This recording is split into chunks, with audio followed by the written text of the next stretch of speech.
I started teaching Macey about saving money when she was 2 years old. Nag-open kami ng BDO Junior Savers account para kay Macey para sa kanyang naiipon na coins. Nag-open din kami ng Associate Savings account for kids sa Barangka Credit Cooperative o BCC na mas malaki ang interest kesa sa bank. On her 3rd birthday, dinala ko si Macey sa COL Financial at nag-open kami ng kanyang unang investment account sa stock market para sa kanyang college fund. So how do we start teaching our kids about money?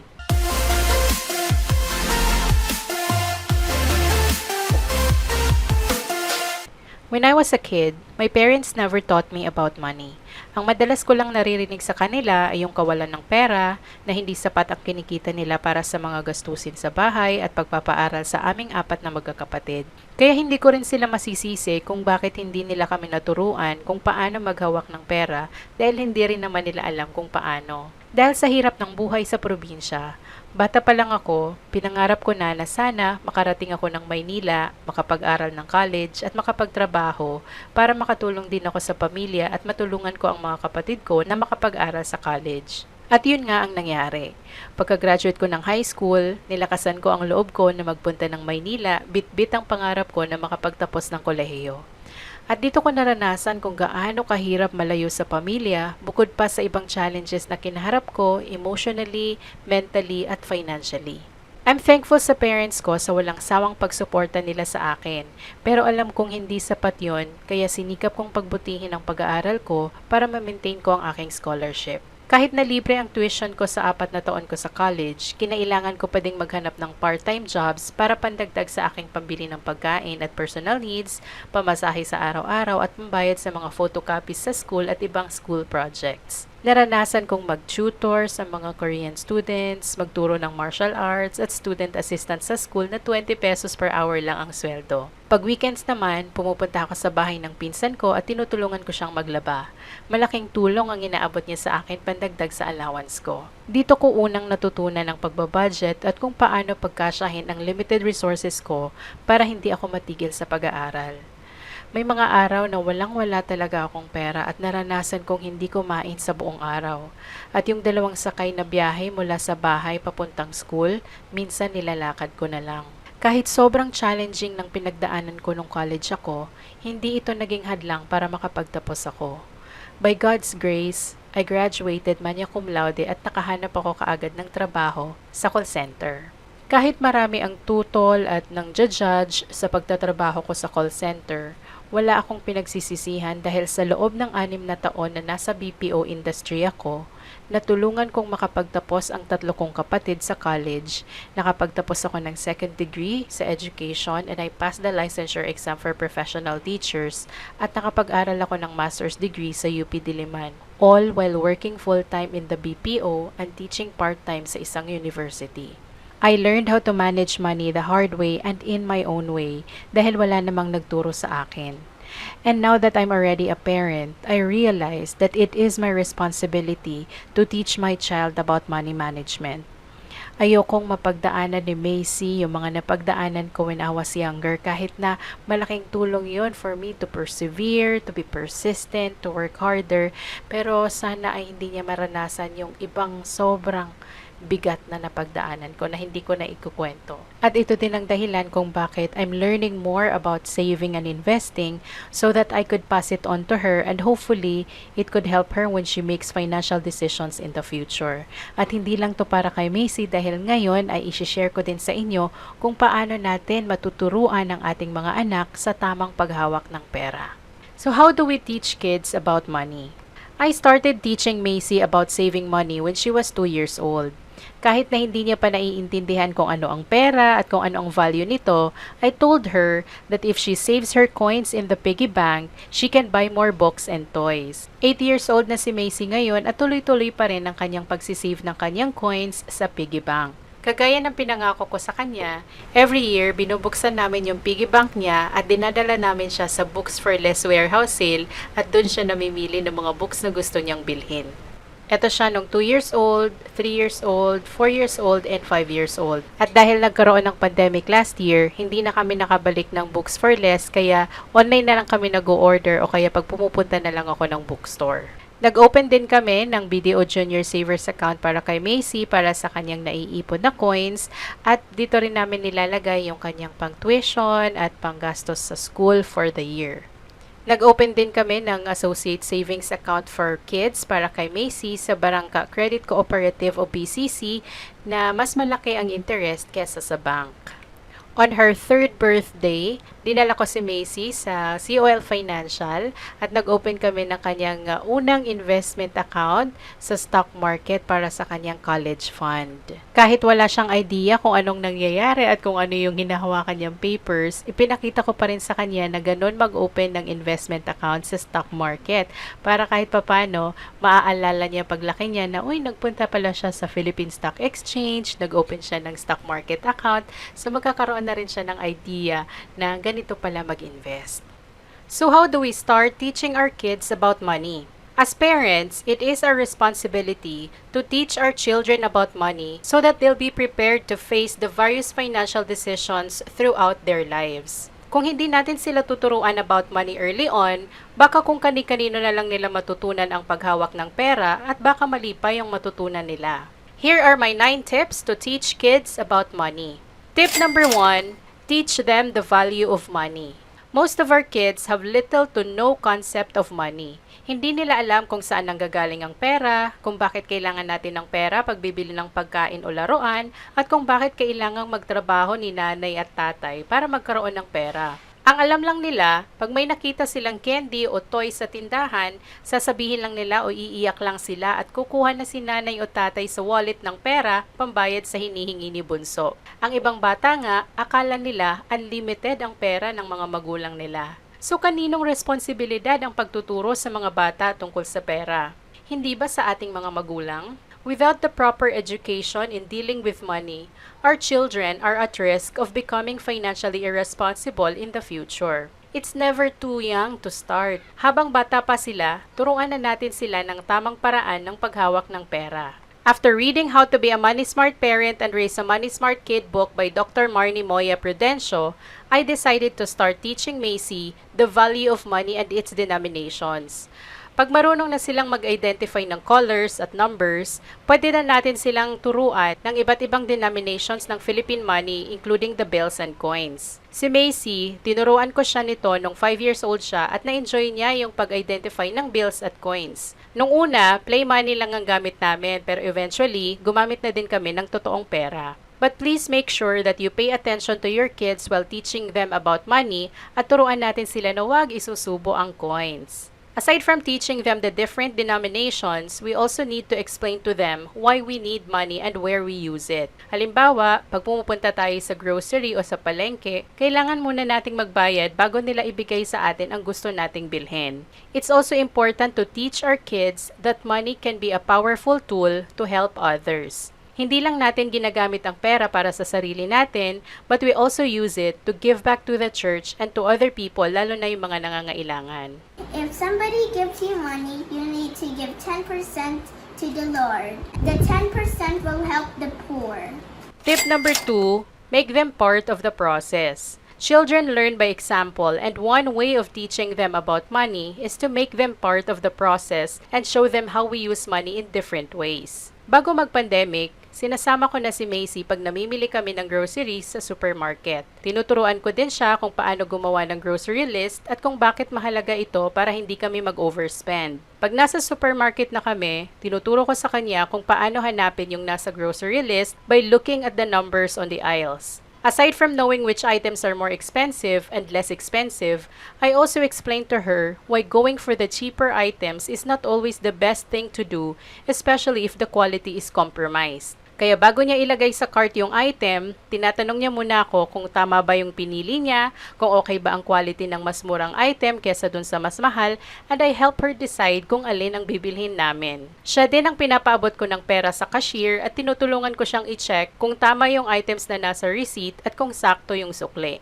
Sinasama ko din siya minsan sa palengke at ine-explain ko sa kanya kung bakit sa wet market kami madalas mamili ng pagkain kagaya ng isda, karne, gulay at prutas dahil bukod sa mas mura sa palengke, mas presko din ang mga bilihin dito. This is a good exposure for our children not only to know where we buy food but also to have great respect to those who work hard so that we could have food on our table from the farmers and fishermen to the vendors. Tinuruan ko din siya kung paano magtanim ng mga gulay at halaman sa bahay para malaman niya din yung concept ng sowing and reaping na pag may itinanim, may aanihin. Tuwang-tuwa siya kung paano ang isang maliit na buto, pag tumubo at lumaki, nagkakaroon ng bunga na pwede naming kainin at itanim ulit. Nakakain na kami ng masustansyang pagkain, nakatipid pa kami. I also compare it to saving money. Pag meron kang iniipon ngayon, kahit paunti-unti lang, pagdating ng araw, lalaki din ang ipon mo at magagamit mo ito para sa mga financial goals mo. Sabi nga 'di ba, pag may isinuksok, may madudukot. Tip number 3, take them to the bank. Kagaya ng tip number 2 kanina, we can make our kids part of the process by taking them to the bank. Isama natin sila pag nagpupunta tayo sa bangko o kaya kahit ituro lang natin sa kanila yung bank pag nasa sasakyan at explain natin sa kanila kung paano tayo mag-withdraw at mag-deposit ng pera sa bangko. Nung mag-open kami ng bank account ni Macey sa BDO at sa Co-op, siya ang pinag-fill out namin ng application form.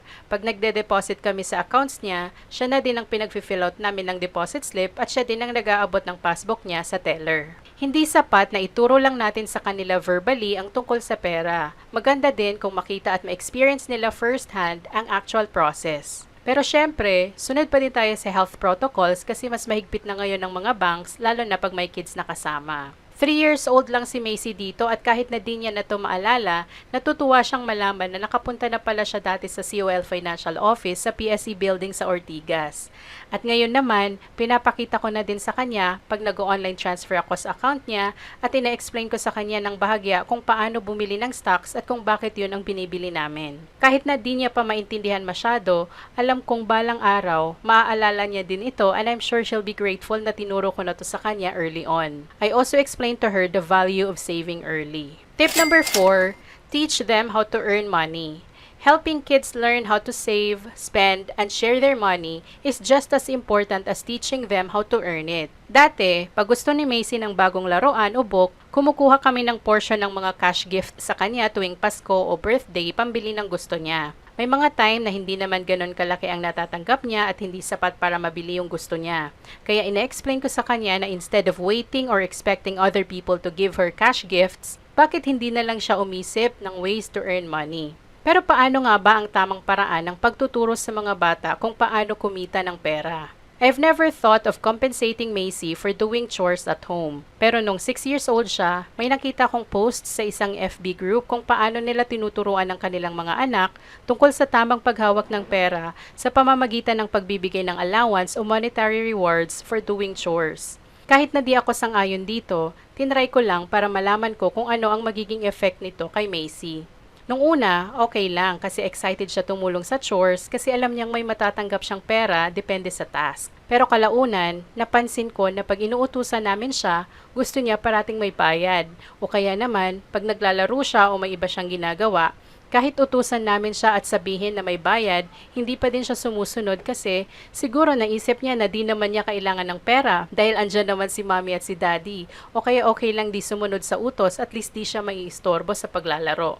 And this is when I realized na hindi ito yung gusto kong ituro sa kanya. I respect those who do this kasi iba-iba naman tayo ng perspective. At iba-iba tayo ng paraan sa pagpapalaki ng ating mga anak, di ba? Pero para sa akin, gusto kong malaman ng anak ko na kaya siya tumutulong sa mga gawaing bahay dahil family kami and we help each other in the family. We are a team and I want to instill the values that hard work and helping other people isn't always tied to money. Ayokong isipin na kaya lang siya susunod sa akin dahil binabayaran ko siya. Instead, I want her to help at home because it's the right thing to do. And I also believe that this is a good training for her para paglaki niya, alam niya kung paano gumawa ng mga gawaing bahay at hindi lang siya parating aasa sa ibang tao.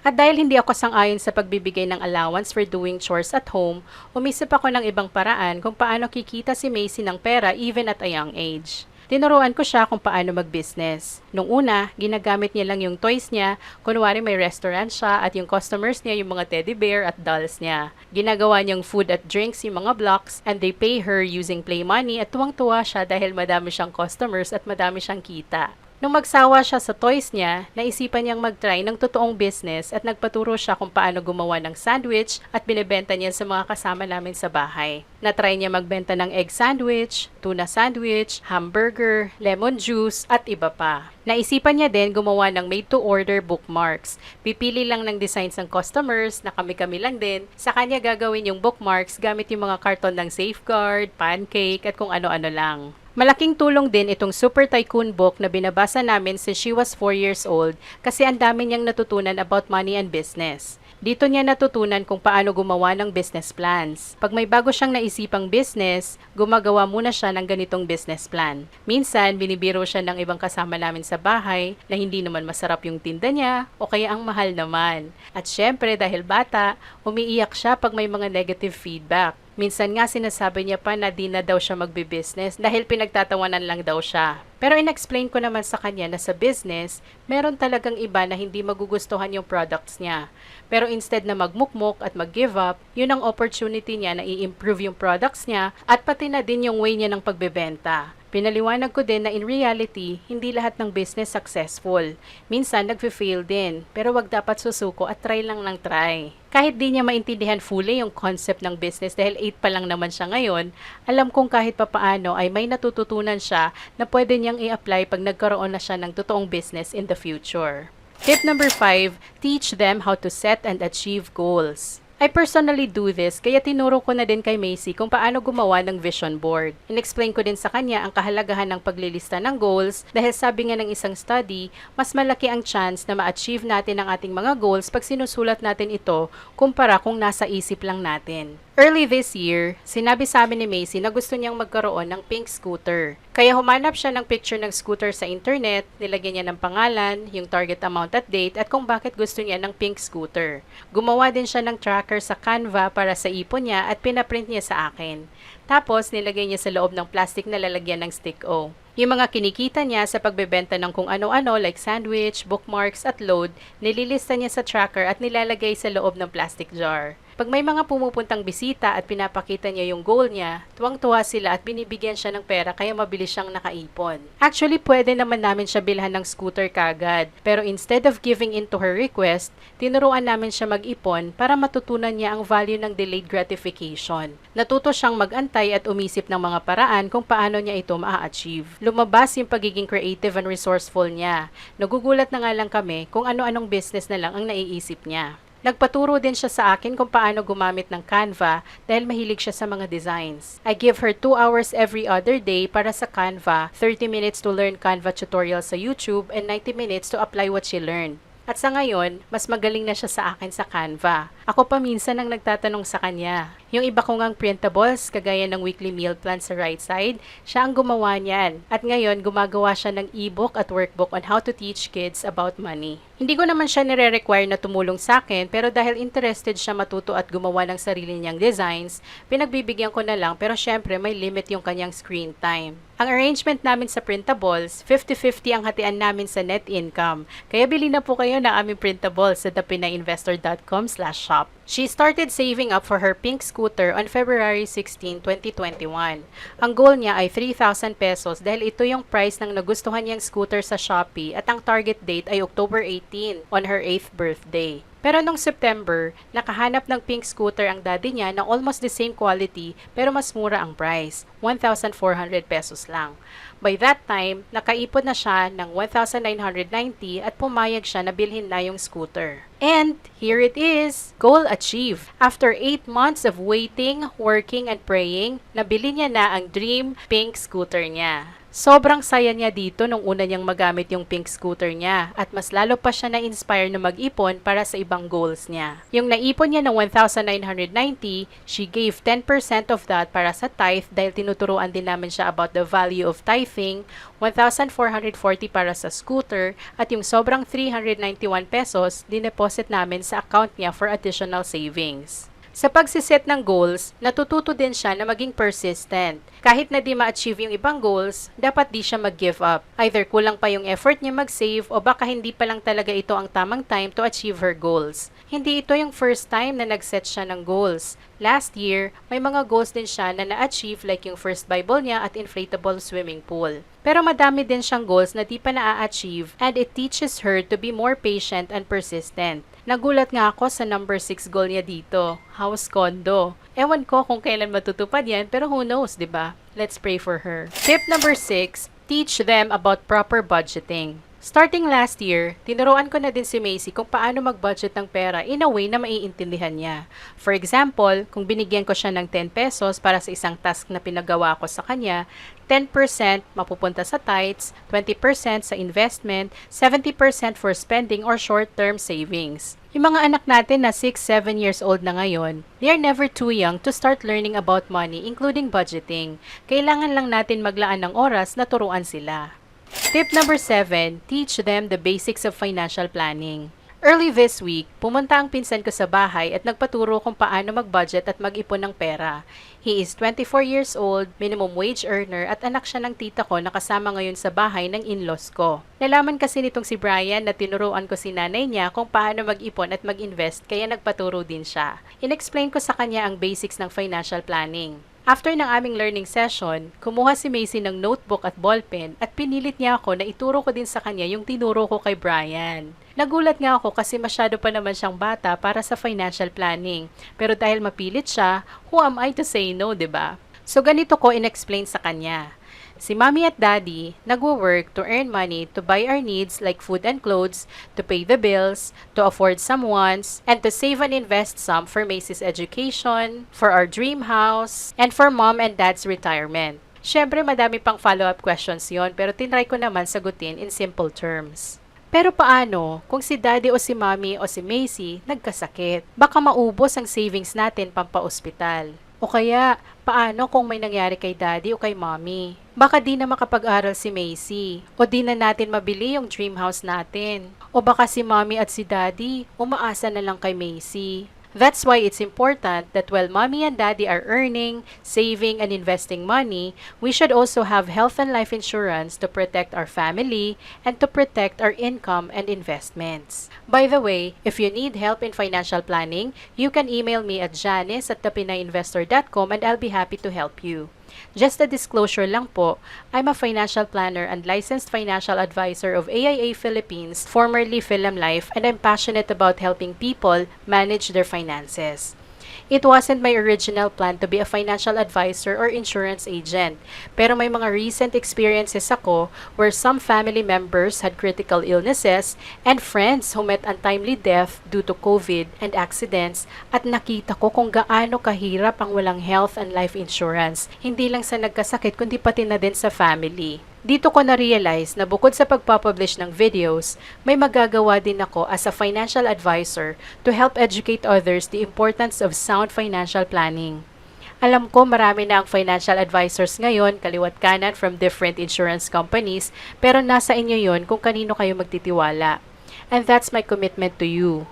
I'm not here just to make a sale. I'm here to help and to educate you so that you can make better financial decisions. Whether you're planning to buy insurance or not, you can send me an email at janice@thepinayinvestor.com or subscribe to my email list at thepinayinvestor.com/freebies. Thank you pala sa mga nagsisend ng messages sa akin, sa email, sa Facebook page. I'm humbled and grateful to have this opportunity to share what I know about financial planning and how we can be good and faithful stewards of God's gifts and blessings. Anyway, di pa tayo tapos. I have 2 more tips on how to teach kids about money. Tip number 8, let them read books on personal finance. When Macey was 1 year old, I bought this book, The Retelling of the Richest Man in Babylon by Rose Fres Fausto, who's also known as the FQ Mom. She's a former banker and fund manager and the wife of Marvin Fausto, the president of Sewell Financial Investment Management. Binabasa ko na to sa kanya since she was 1 year old. Nung matuto na siyang magbasa, siya na ang nagbabasa nito paulit-ulit and recently, nagpabili na siya ng original copy ng The Richest Man in Babylon. Medyo challenging sa kanya to kasi text heavy, madaming sulat at walang pictures, pero binabasa niya pa rin ng paunti-unti, 1 to 2 pages a day at kino-compare niya from time to time yung content ng dalawang books. This is also the book where she first learned the important laws of money, including, first, pay yourself first. Second, get only into a business you understand and seek advice from competent people. And third, make your money work for you. Na-feature din yung comment ko sa YouTube channel ni Ma'am Rose at pinost niya sa article niya sa PhilStar. In-invite niya kami mag-guest sa show niya pero conflict sa schedule ko that time kaya hindi kami natuloy, but we're very grateful to Ma'am Rose for the invitation and for the lessons that we've learned from her book. Kagaya ng nabanggit ko kanina, paborito niya ding basahin itong Super Tycoon book ni Aya Sadiwa. At higit sa lahat, the best book talaga ay ang Bible. Punong-puno ito ng lessons about money at talagang maraming matututunan ng ating mga anak sa pagbabasa ng Bible, lalo na about financial stewardship. Bata pa lang, i-encourage na natin sila magbasa ng Bible dahil ito ang magiging guide nila on how they should live their lives for the glory of God. And lastly, but definitely not the least, tip number 9, lead by example. Children learn by example, so the best way to teach them about saving money is to save money ourselves.